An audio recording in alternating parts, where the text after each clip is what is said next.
Mesdames, Messieurs, bonjour. Eh bien, voici encore un nouveau bélier. C'est un de la série Tlaloc, vous les reconnaissez. Hein. Et là, ça n'a pas beaucoup changé à l'apparence, comme ça. Et là, sur celui-ci, ce que j'ai fait, j'avais des soucis quand même avec les fortes chutes. J'avais des soucis avec mes joints en silicone de clapet de choc qui finissent par se détruire au bout d'un mois, tellement les chocs sont violents. Et j'ai essayé un peu de tout et il n'y a rien vraiment qui tient. Donc là je viens de faire un clapet de choc, j'ai remplacé le joint par du bronze, tout simplement, une rondelle de bronze. Là donc on est métal sur métal, enfin alliage sur alliage, puisqu'il s'agit de bronze qui vient porter sur de l'inox. J'ai fait une portée en inox autour, bien usiné, le bronze pareil, bien usiné. Je comptais faire un rodage à la pâte à rôder, j'ai même pas eu besoin, ça ferme parfaitement. Donc je suis agréablement surpris de ce côté-là, je m'y attendais pas. Voilà, le bélier fonctionne très très bien. C'est un petit peu, les bruits sont plus secs évidemment que sur un bélier avec clapet avec joint. Maintenant, reste à voir ce que ça va donner à la longue. Est-ce que ça va tenir? Mais autrefois, ils faisaient ça. Les premiers béliers, les béliers anciens n'avaient pas de joint au clapet de choc. C'était monté métal sur métal. D'ailleurs, à l'occurrence, à l'époque, c'était bronze sur bronze. Donc, on va dire alliage sur alliage.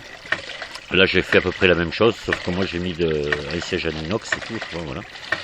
Bon, au niveau remonté, c'est toujours pareil. Hein, c'est fidèle à ce qui était sur les premiers béliers. C'est-à-dire là, avec 1,10 m de chute et 6,50 m de remontée, je suis à 2500 litres par 24 heures. On voit l'eau couler là, l'eau remontée. Voilà. Voilà, maintenant, l'avenir le dira, si c'est une bonne idée ou pas d'avoir fait ça. Et j'en appelle à ceux qui verront la vidéo pour me dire si, par exemple, ce qui serait bien, c'est qu'on m'indique quelle nuance de bronze serait le mieux adapté à ça. Est-ce qu'il me faudrait un bronze mou, un bronze dur voilà, là j'ignore complètement. C'est vrai, je suis vraiment au hasard. J'ai pris un bout de bronze que j'ai extrait d'un vieux robinet vinicole. On verra ça. J'ai aucune idée de ce qu'il faudrait parce que je veux pas acheter n'importe quoi. Le bronze est très cher, donc il faut que je fasse attention quand même. Je préférerais être conseillé. Voilà, donc si quelqu'un voit cette vidéo et s'y connaît vraiment au niveau du bronze et des clapets, je serais vraiment heureux qu'il me guide. Ce sera avec plaisir que je l'écouterai. Voilà, et maintenant prochainement sur ce même bélier, à la place du bronze, je vais mettre une rondelle en polyamide que j'ai déjà préparé, que j'ai tourné. Ça se tourne très très facilement autour. C'est pareil, j'ai réussi à faire une surface extrêmement lisse. Voilà, il faut essayer. Autrefois, il y a 100 ans de ça, ils ne connaissaient pas le polyamide, ils mettaient du bronze. Maintenant, nous, on a ça. Est-ce que ça tiendrait? Voilà, bonne question. Je sais très bien que ça va fonctionner, mais puisque le bronze fonctionne et j'obtiens la même étanchéité avec le polyamide, mais dans la durée de vie, voilà, il faudrait c'est à voir.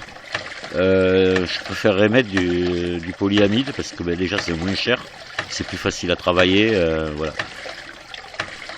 Donc c'est là aussi, si quelqu'un peut me conseiller, peut-être autre chose que du polyamide. Moi c'est ce que j'ai cherché sur internet. C'est la matière plastique la plus résistante au choc que j'ai trouvé. Maintenant il en existe peut-être d'autres, peut-être que j'ai mal vu, mal lu. Voilà, donc des conseils là aussi seraient les bienvenus. Je vous en remercie par avance. Voilà. Et après là je vais démonter le bélier. Je vais vous faire voir justement l'assemblage que j'ai fait pour ce clapet de choc, ce batteur. Voilà. Voilà, la loque est démontée. Donc on va voir le clapet de choc, enfin le batteur en bronze. Voilà. Donc c'est une rondelle de 5 mm d'épée en bronze, voilà, qui vient sur une portée en inox qui est remplaçable. Voilà. Voilà, on va se mettre un peu au soleil pour mieux voir. Voilà. Voilà. Je ferme comme ça. Ça ferme donc parfaitement. Vous avez pu le voir, le bélier fonctionne très bien. Alors maintenant, je vais remplacer cette rondelle de 5 mm d'épée par celle-ci en polyamide. Voilà. Donc c'est parfaitement lisse, hein. Je l'ai tourné, je l'ai sorti dans un rond de polyamide. Voilà, on a du rond de 50. Donc on va essayer ça. Voilà, on va voir ce que ça donne, mais bon, je pense que ça va fonctionner très bien. Ma seule question, c'est la durée dans le temps. Voilà. Qu'est-ce qu'il vaudra mieux mettre? Du bronze ou du polyamide? Voilà la question. Et je pense que si personne ne peut me répondre, n'a d'expérience pour me guider, ce sera que les essais qui le diront. Voilà. Voici la rondelle en bronze a été démontée. Voilà.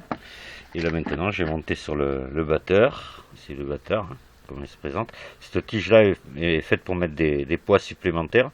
Là comme je vais qu'à mettre 10 de chute, le simple poids du batteur suffit. Je n'ai pas besoin de poids supplémentaires.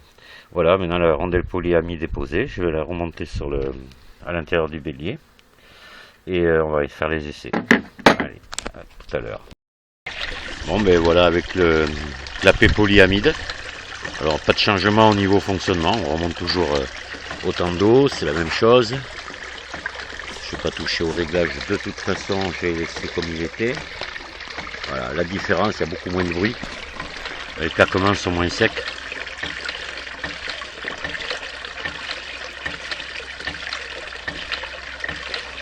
Voilà, donc maintenant voilà, à voir qui l'emportera au niveau longévité, bronze ou polyamide, voilà. Faudra avoir. Bon, et bien voilà, ma prochaine idée est tordue, entre guillemets. Je vous dis à la prochaine vidéo, au revoir. Merci de m'avoir écouté.